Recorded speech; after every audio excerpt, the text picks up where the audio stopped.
안녕하세요. 여러분의 든든한 자산 파트너 사고 팔고 집도 짓고입니다.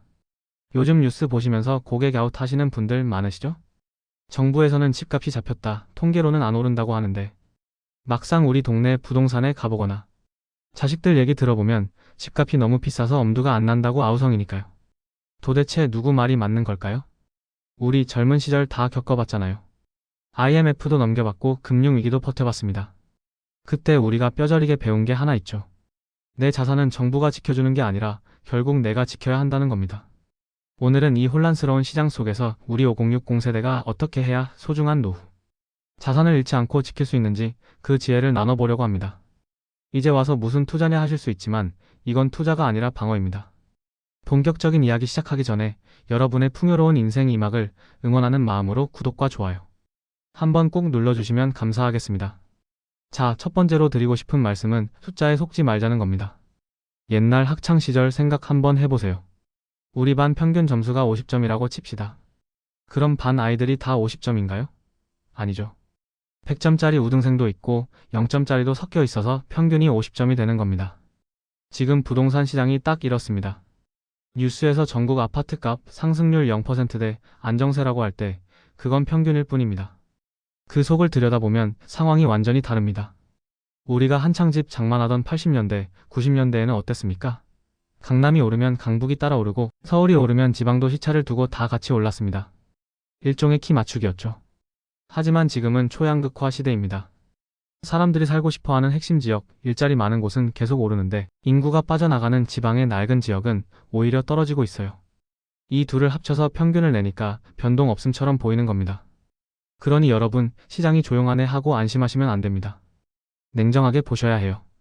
내가 가진 집이 오르는 곳에 있는지 아니면 떨어지는 곳에 있는지 점검하셔야 합니다. 지금은 갈 놈만 가는 시장이라는 점 꼭 기억하셔야 합니다. 그렇다면 왜 이렇게 좋은 곳만 더 오르는 걸까요? 여기엔 정부 정책의 역설이 숨어 있습니다. 요즘 분양가 상한제다 뭐다 규제가 참 많죠? 축구 경기 생각해보세요. 심판이 자꾸 호루라기 불고 경기 중간에 룰을 바꾸면 선수들이 뛸 맛이 나겠습니까? 건설사들도 똑같습니다. 정부가 집값 너무 비싸게 받지 마 하고 누르면 건설사는 에이 돈도 안 되는데 짓지 말자 하고 공급을 줄여버립니다. 이게 지금 당장은 집값을 누르는 것처럼 보여요. 하지만 문제는 3년, 4년 뒤입니다. 아파트는 빵처럼 금방 찍어낼 수 있는 게 아니잖아요. 짓는데 최소 3년은 걸립니다.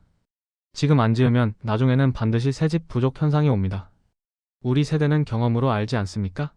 물건이 귀해지면 가격은 폭등합니다. 역설적이게도 규제가 심할수록 사람들은 앞으로 시내새 아파트는 다이아몬드처럼 귀해지겠구나라고 생각하는 겁니다. 그래서 지금의 규제는 폭락의 신호가 아니라 오히려 물량이 부족해지기 전 잠깐의 숨 고르기일 가능성이 큽니다. 분위기를 좀 바꿔볼까요? 혹시 자녀분들 집 장만할 때 조언 많이 해주시나요? 사실 우리 때는 폭덕방 사장님하고 커피 마시면서 거기 개발된다더라 하면 믿고 샀습니다. 그게 통했고요. 그런데 요즘 시장의 큰손이 누구인지 아세요? 바로 우리 자녀 세대 30대입니다. 가끔 어르신들 중에 요즘 젊은 것들이 겁도 없이 빚내서 집을 산다고 걱정하시는데 절대 그들을 무시하면 안 됩니다. 지금 30대는 우리 때와는 차원이 다르게 똑똑합니다.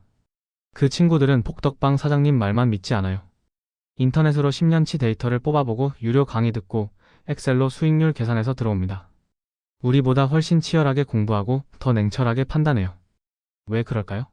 월급만 모아서는 절대 부자가 될 수 없다는 걸 뼈저리게 느끼는 세대라서 그렇습니다. 절박한 겁니다. 그래서 우리가 너무 비싼 거 아니냐 하고 망설일 때 30대는 확신을 가지고 매수합니다. 이 똑똑한 30대들이 어디를 사고 있는지 유심히 보셔야 합니다. 그들의 움직임이 곧 미래의 돈의 흐름입니다. 내가 예전에 해봐서 아는데 하는 옛날 감각만 고집하지 마시고 달라진 시장의 흐름을 인정하고 배우셔야 내 자산도 지킬 수 있습니다. 이야기 듣다 보니 공감되시죠? 우리 자녀 세대의 똑똑함에 놀라셨다면 지금 좋아요 한번 부탁드립니다. 네 번째 이야기는 조금 불편할 수도 있는 진실입니다. 혹시 지금 집값 너무 고점이다.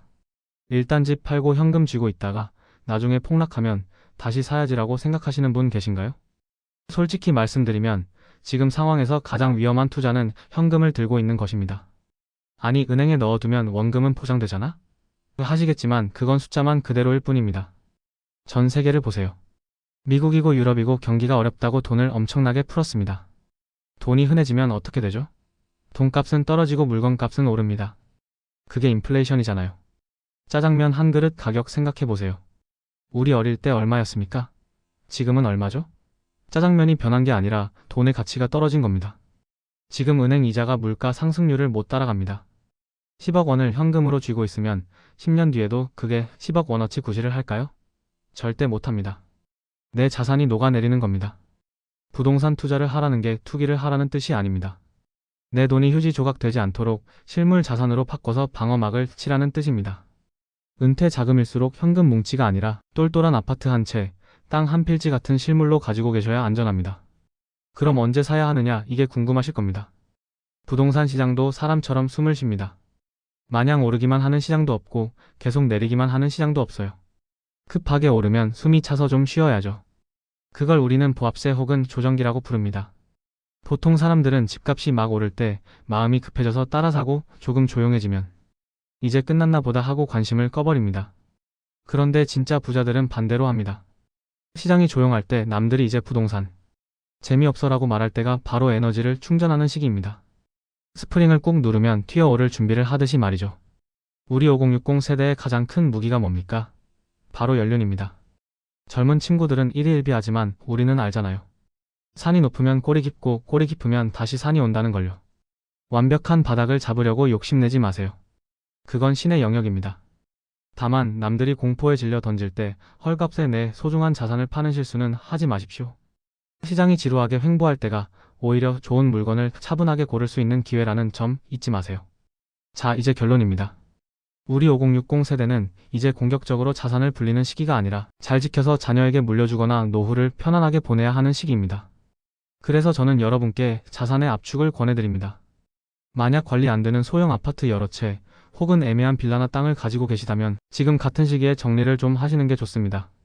양극화가 심해지니까 오르지 않을 건 과감히 처분하세요.